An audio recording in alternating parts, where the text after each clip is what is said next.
오늘 우리에게 주시는 하나님의 말씀은 요한복음 21장 7절에서부터 9절까지 말씀입니다.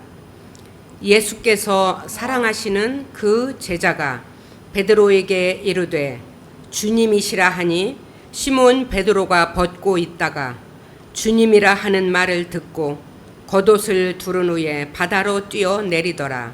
다른 제자들은 육지에서 거리가 불과 한 50칸쯤 되므로 작은 배를 타고 물고기 든 그물을 끌고 와서 육지에 올라보니 숯불이 있는데 그 위에 생선이 놓였고 떡도 있더라.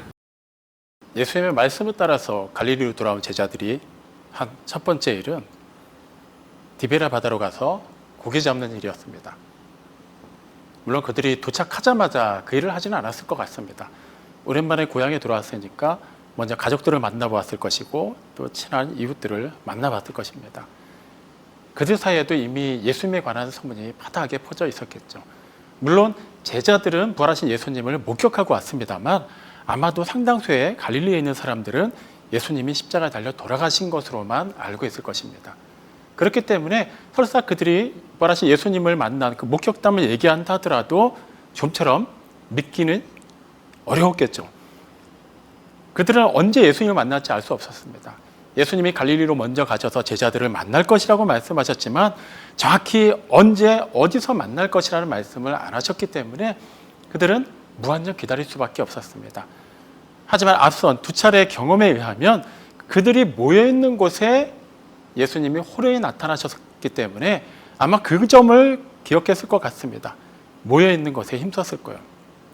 근데 모여있다고 해서 그 즉시 예수님이 나타나신다는 보장이 없죠.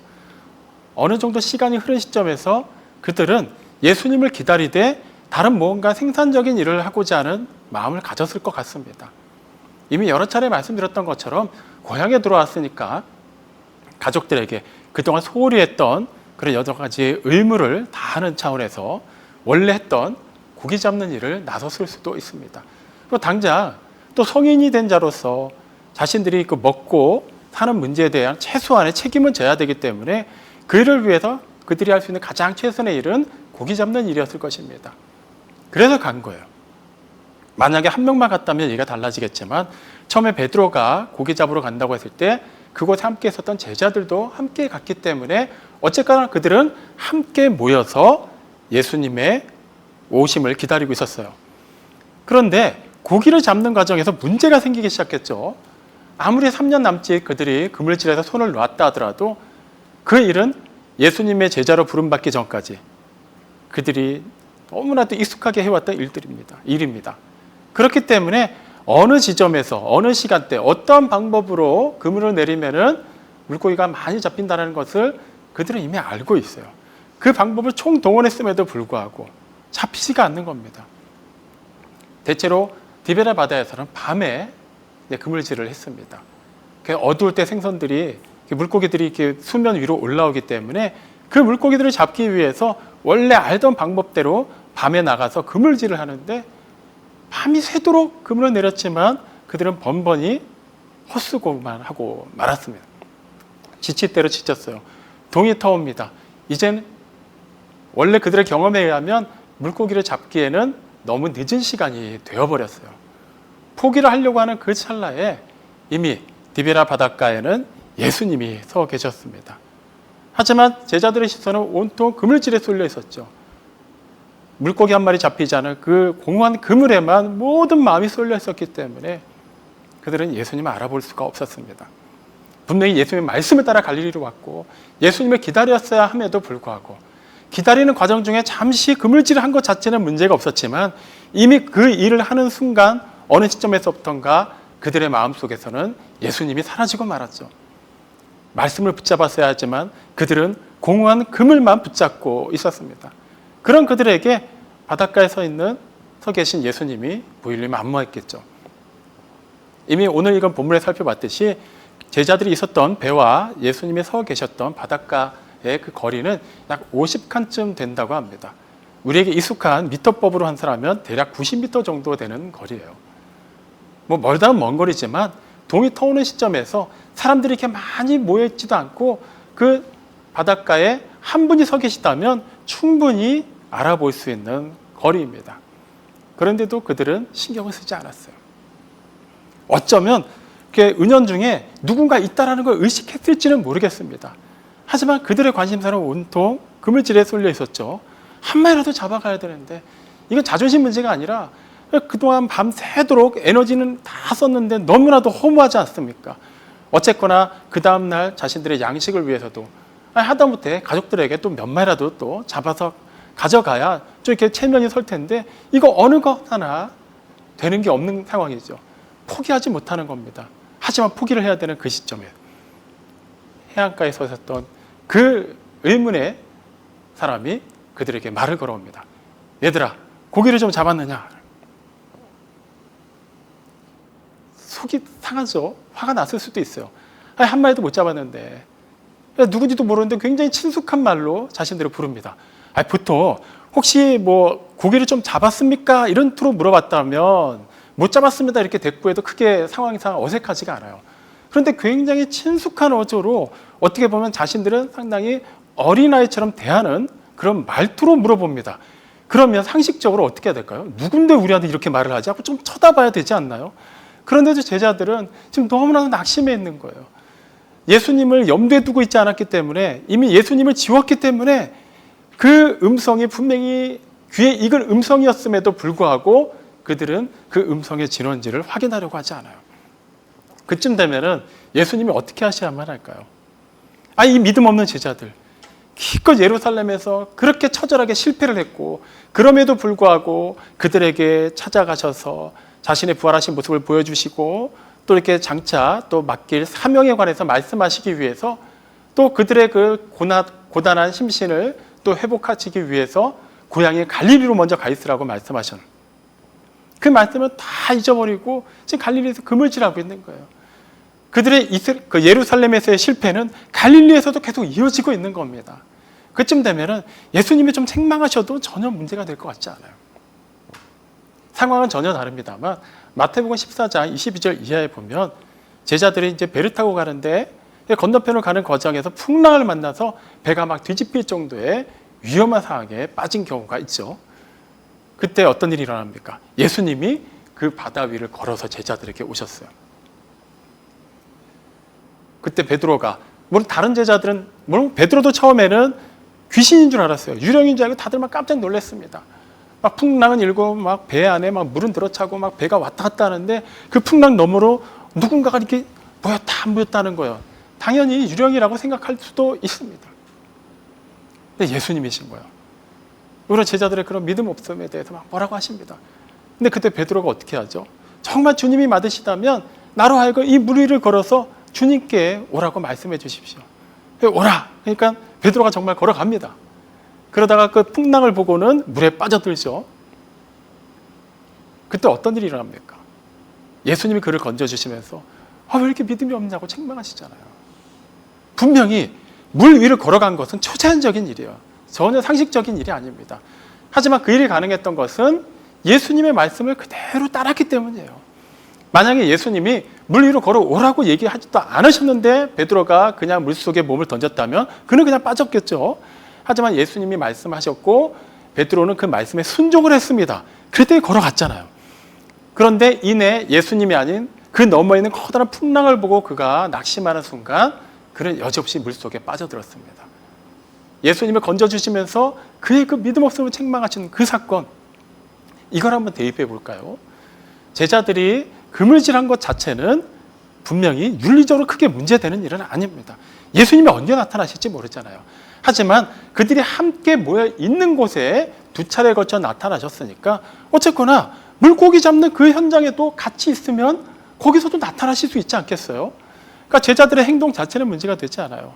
하지만 그들이 예수님을 잊은 게 문제가 되는 것이죠.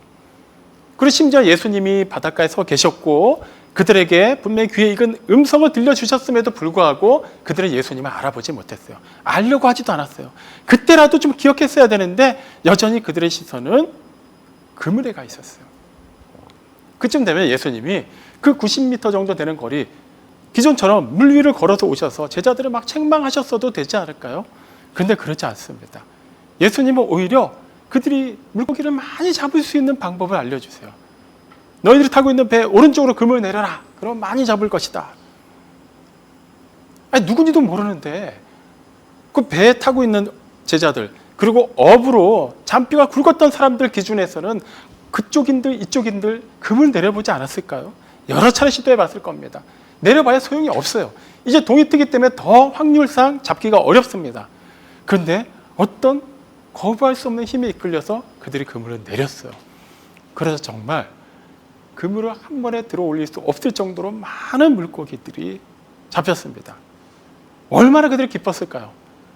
밤새도록 힘이란 힘은 다 쓰고 한 마리도 못 잡고 허무하게 종료하려는 그 시점에 극적으로 그들은 생각했던 것 이상의 수확을 거두게 됩니다. 그들이 온통 그 기쁨과 환희에 빠졌을 때 그 가운데 한 명만은 영적인 통찰력을 발휘했어요. 바로 주님의 사랑을 받은 제자라고 알려진 이 복음서를 기록한 사도 요한입니다. 어쩌면 그는 3년 전에 예수님을 처음 만났을 당시를 생각했을지도 모르겠습니다. 그때도 비슷한 경우가 있었죠. 그들이 밤새도록 물고기 한 마리 잡지 못한 평소와 같지 않은 그런 일이 있었는데 예수님이 말씀하신 대로 그물 내렸더니 엄청난 양의 고기를 잡았던 그 기억이 떠올랐지도 모릅니다. 아니면 예수님께서 어린아이가 가져온 그 도시락에 그 작은 부분 생선 2마리와 빵 5조각으로 성인 남자만 5,000명 이상을 먹이셨을 때 그때 처음에 어떻게 하셨죠? 제자들에게 너희가 먹을 것을 주어라 라고 말씀하셨어요. 제자들 입장에서 기가 막혔잖아요.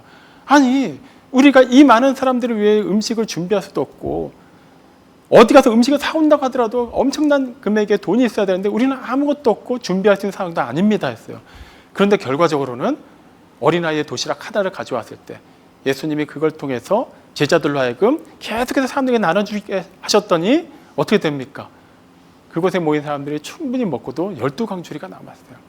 이런 일련의 사건들이 떠올랐을지 모르겠어요.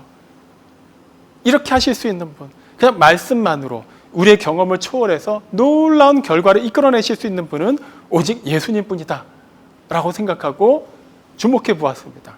예수님이 맞았어요. 그래서 그가 베드로에게 얘기합니다. 주님이시다.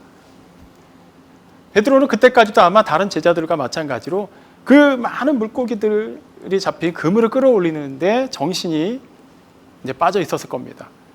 근데 베드로가 어떡합니까? 그 얘기를 듣자마자 그냥 벗었던 몸에 겉옷을 두릅니다.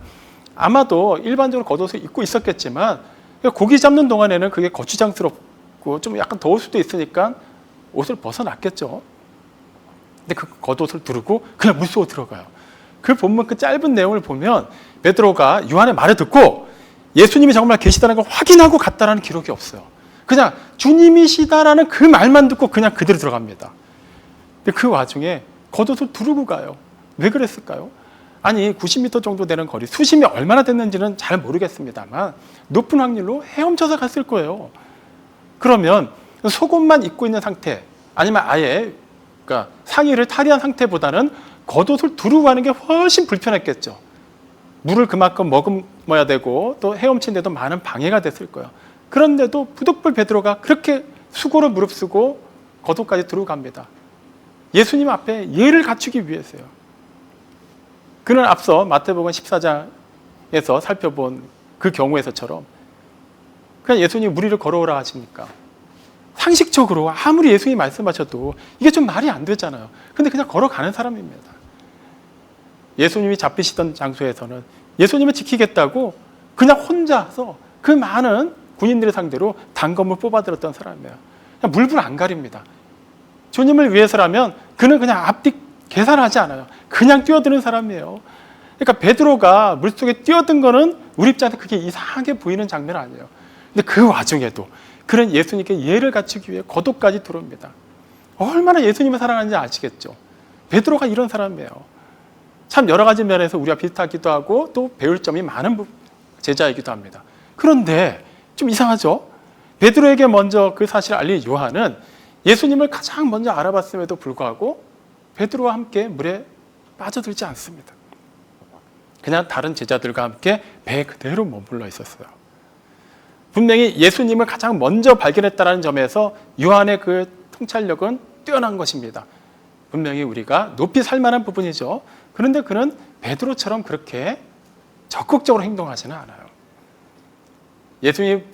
예수님의 시신이 사라졌다는 소식을 마리아에게 들었을 때도 그 둘이 먼저 막 뛰어가잖아요. 그런데 분명히 요한이 먼저 도착했는데도 그는 동굴 안으로는 들어가지 않습니다. 근데 늦게 도착한 베드로는 뭐 전후좌우 죄지도 않아요. 왜 안 들어가냐고 묻지도 않습니다. 그냥 들어가는 거예요. 예, 두 사람이 이렇게 성격이 다릅니다. 예수님을 발견하고도 이렇게 다른 반응을 보여요. 이렇게만 보면 베드로가 좀 더 나은 것 같아요. 그런 식으로 이렇게 비교하기 시작하면 그 외에 나머지 제자들은 더 초라한 사람들이 되고 말이죠. 그들은 어떻게 했습니까? 예수님이 계신 곳까지 그 작은 배에 나눠 타고서 그 잡은 물고기들을 가지고 천천히 이동해 왔어요. 왜 그들 가운데는 베드로처럼 물에 뛰어든 제자가 없었을까요? 베드로야 원래 성격이 급하니까 그럴 수 있지만 나머지 제자들은 워낙에 심사숙고하는 스타일이었을까요? 꼭 그랬을 것 같지는 않아요. 그렇다고 해서 그들을 무작정 비난할 수는 없습니다. 만약에 그들이 그렇게 많이 잡은 물고기가 순전히 그들의 경험과 노력으로 잡은 것이라면 그 와중에 예수님이 바닷가에 서 계신다는 것을 알아챘다면 그걸 굳이 끌고 갈 필요가 없어요. 왜 그랬을까요? 그들이 잡은 물고기는 예수님을 까마득하게 잊어버리고 자신들의 그런 욕망과 그런 세속적인 마음이 이끌려서 잡아낸 것이기 때문에 예수님을 기다리지 않았다는 것, 예수님이 잊었다는 그 사실의 증거일 뿐입니다. 그걸 가지고 예수님 앞에 간다는 것은 참으로 부끄러운 일이죠. 당장 내려놓고 헤엄을 쳐서 가든 빠르게 노르저어서 가든 했을 거예요. 하지만 지금 이 고기들은 얘기가 다르죠. 그들의 노력으로 잡은 게 아니에요.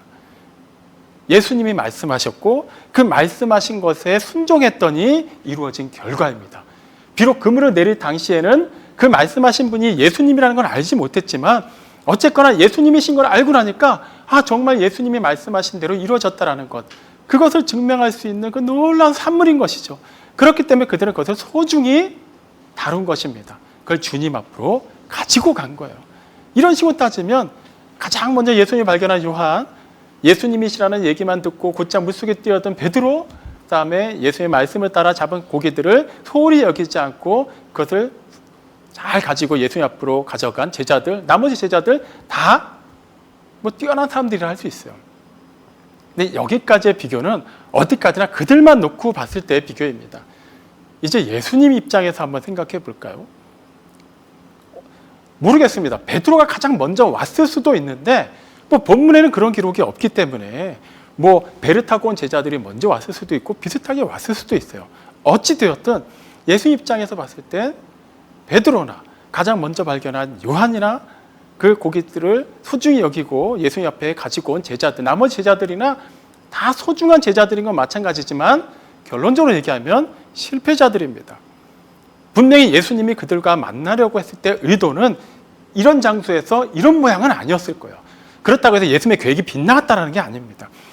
예수님이 애초에 제자들에게 갈릴리에서 보자라고 하셨을 때는 그냥 나 있고 그냥 살다가도 때가 되면 내가 알아서 나타날게. 그때 나를 만나러 와라. 이런 의도로 말씀하신 건 분명히 아닐 거예요. 깨어있으라는 것일 겁니다.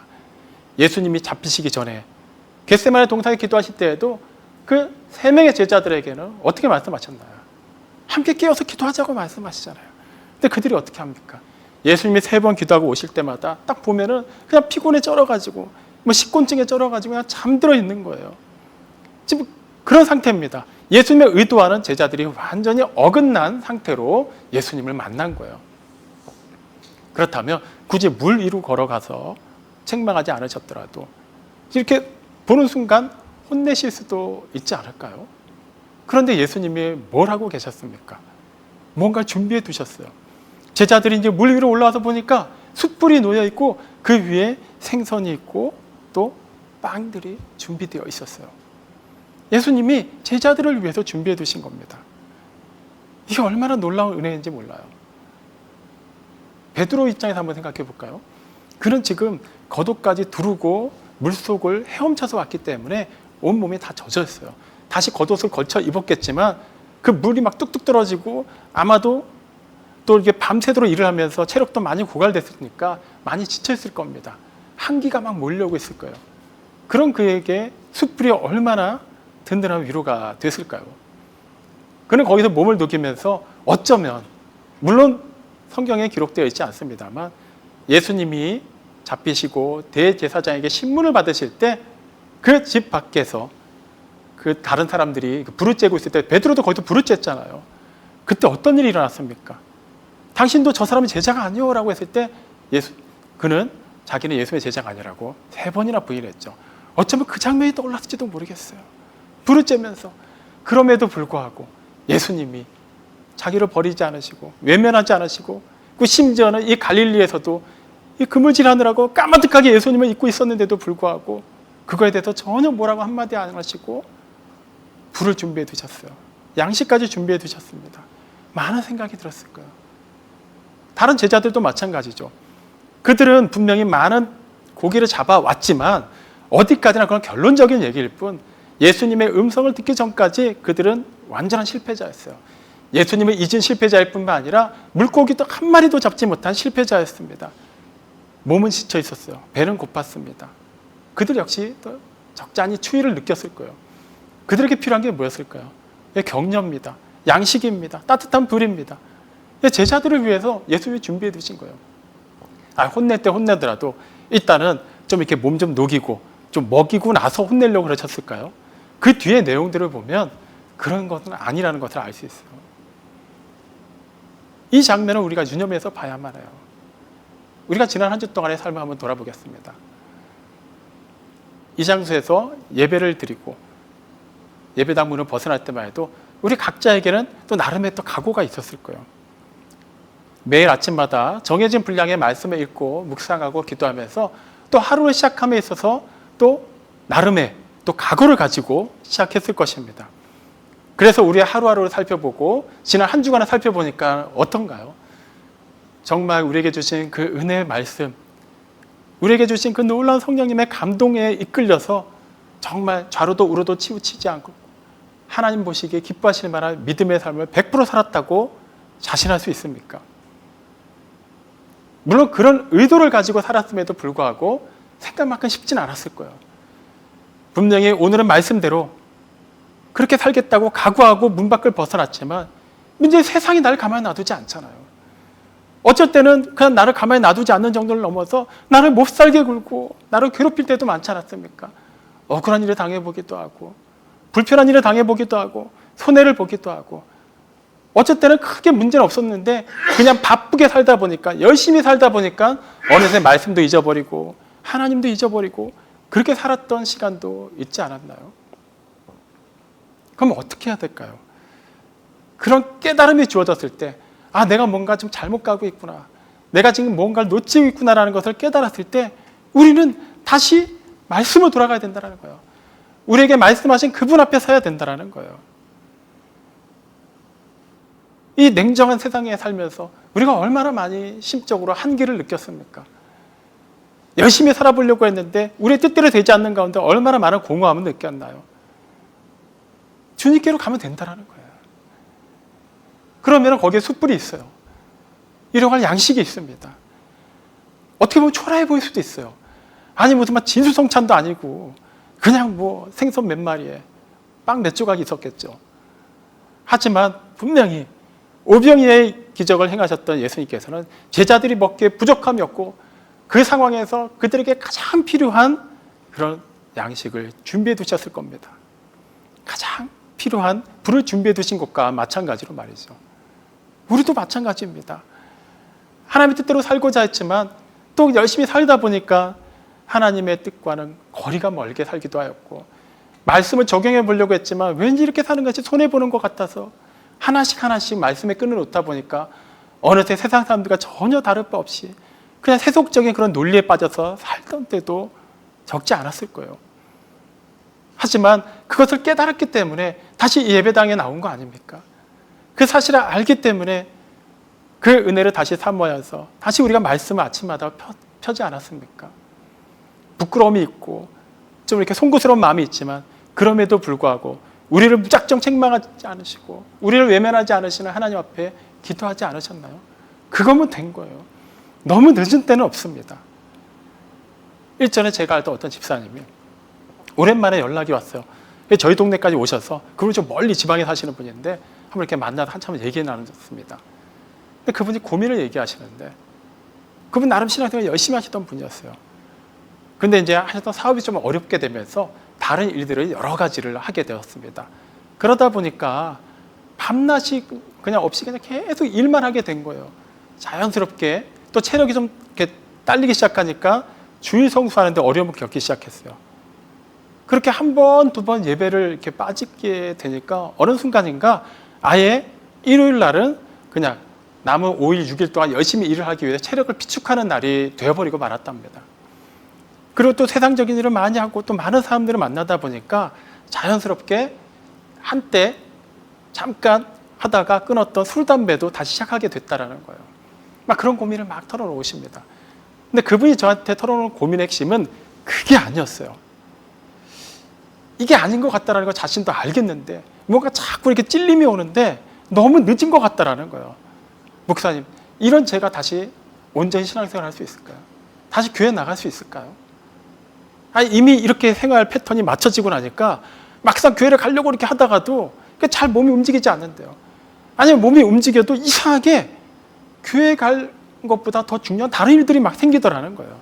그럼 이거 먼저 하고 다음 주에 가야지 하다가 무려 2년 이상을 못 가게 됐다는 거예요. 그리고 심지어 그때는 코로나가 막 시작됐을 때입니다. 그러니까 가뜩이나 대면 예배가 많이 제한적인 때이다 보니까 더더욱 이분이 예배당 나가는 것을 어려워했던 거예요. 제가 뭐라고 얘기했겠습니까? 그냥 이제라도 깨달음 주셨으니까 그냥 가시면 됩니다라고 했어요. 근데 그분이 하는 말이 그거예요. 너무 죄스러워서 못 가겠다라는 거예요. 다시 자기가 완전하게 예전에 신앙생활 열심히 하던 술, 담배도 확실히 끊고 주일 성수에 대해서만큼은 정말 죽을 각오로 지키겠다라는 그런 결심이 서고 나가야지, 이 상태로 나가는 거는 너무나도 부끄럽다라는 거예요. 어떻습니까? 그러니까 인간적으로 보면은 그래도 굉장히 양심이 있는 것 같고 선한 의도에서 한 말인 것 같긴 해요. 그분이 그렇게 뭐 나쁜 의도로 한 말이 아닌 것은 사실입니다. 하지만 그럼에도 불구하고 하나님은 기다리고 계신다라는 거예요. 더 늦기 전에. 누가복음 15장에 기록되는 그 흔히 말하는 탕자의 비유, 그 아들이 아버지를 떠나서 아버지에게 나중에 받을 유산을 미리 챙겨가지고 멀리 가서 허랑방탕하게 다 써버리고 말이죠. 아버지가 돌아가시고 난 뒤에 받는 유산을 살아계신 아버지한테 받아가는 아주 정말 천하의 몹쓸 아들입니다. 그냥 어쩌면 그 아들이 떠나 있는 동안에 동네 사람들 막 수군거렸을 거예요. 아유, 그런 아들을 그냥 죽었다 치고 그냥 잊어야 돼. 막 그렇게 막 사람들은 욕을 했을지 모릅니다. 근데 그 아버지는 달랐어요. 기다리십니다. 매일 기다리는 거예요. 나중에 아들이 깨닫고 차마 아들의 지위로는 가지 못하고 우리 아버지 집에 있는 다른 하인 중에 한 명으로라도 있는 게 낫겠다 싶은 마음으로 돌아올 때 완전히 거지가 돼서 돌아오는데 아버지는 대번에 알아보잖아요. 기존에 그 유산을 챙겨서 갈 때 그 당당하던 모습, 그 화려하고 깨끗하던 모습이 아니었을 거예요. 하지만 아버지는 알아봅니다. 그리고 그냥 뛰어가잖아요. 맞이하잖아요. 누가복음 15장 23절에 보면 그 아들을 맞이하고 난 다음에 그 밑에 있는 하인들에게 뭐라고 얘기합니까? 팔진 송아지 끌어다 잡자. 그리고 우리가 먹고 즐기자라고 말합니다. 아버지만 즐거운 게 아니라는 거예요. 이 아들만 즐거운 게 아니라는 거예요. 우리가 모두 즐거워할 만한 일이라는 거예요. 우리가 비록 하나님의 말씀에서 좀 어긋나게 살기도 하고 이건 아닌데 싶으면서도 어쩔 수 없다는 핑계를 대면서 계속해서 번나갔다가 또 어떻게든 다시금 하나님께로 방향을 돌이키기만 하면 그것은 책망받을 일도 아니고 하나님께만 기뻐하실 만한 일도 아니고 우리 모두가 기뻐할 만한 일이 된다는 거예요. 사실 잘못한 사람이 잘못을 인정하고 용서를 구했는데 오히려 환영을 받고 칭찬을 받으면 기분이 어떻습니까? 기쁘기보다는 송구스럽고 부담이 돼요. 하지만 성경은 뭐라고 얘기한다고요? 우리가 기뻐하자라는 거예요. 하나님은 아니다, 미안해할 필요 없다라는 거예요. 이제라도 왔으니까, 더 늦기 전에 왔으니까 그거면 충분하다라는 거예요. 제자들이 지금 그런 겁니다. 그들은 실패했잖아요. 예수님이 잊었잖아요. 혼나도 마땅한 자들 아닙니까? 헤엄을 쳐서 왔든 배를 타고 왔든 예수님을 먼저 발견했든 중요하지 않아요. 왔잖아요. 그러니까 예수님이 그들을 격려하십니다. 위로하십니다. 우린 예수님께로 나간다는 것을 자꾸 뭔가 큰 부담을 가지고 생각을 하기 마련이에요. 예수님께 나간다는 것은 다시 뭔가 힘든 삶을 살아야 될 것 같고 엄청난 사명을 받아야 될 것 같고 그대로 안 살면 혼날 것 같고, 아니요. 물론 제자들이 예수님이 승천하시고 난 뒤에 놀라운 일을 하였고 또 많은 어려움을 겪기도 하죠. 하지만 그 일을 맡기시기 전에 예수님이 먼저 그들을 회복하셨다는 것, 그들에게 음식을 먹이셨다는 것, 그들의 몸을 녹여주셨다는 것, 그리고 그들이 그 어떤 힘든 일을 마주하더라도 넉넉히 이겨낼 수 있도록 성령님으로 함께 하셨다는 것을 우리는 분명히 주목해서 봐야 합니다. 사도 바울이 고백한 것처럼 고린도전서 15장 10절 말씀처럼 내가 나된 것이 하나님의 은혜다. 이것은 바울이기 때문에 할 수 있는 얘기가 아니에요. 전적인 하나님의 은혜로 구원받은 모든 성도의 간증이 되는 것입니다. 하나님이 우리를 구원하시려고 어떻게까지 희생하셨나요? 아무 죄가 없는 자기 아들을 희생제물로 보내주셨잖아요. 그런 하나님께서 우리를 자녀 삼으셨는데 어떻게 우리가 잠시 번나갔다고 해서 실수했다고 해서 무작정 앞뒤 재지도 않고 책망만 하시겠습니까? 아니에요. 잘못을 인정하고 돌아오면 그대로 보듬어 주시고, 물론 판단은 하나님이 하시죠. 칭찬하시고 잘못된 건 분명히 교정해 주실 것입니다. 그게 때로는 징계처럼 느껴질 수도 있어요. 하지만 우리는 걱정하지 않습니다.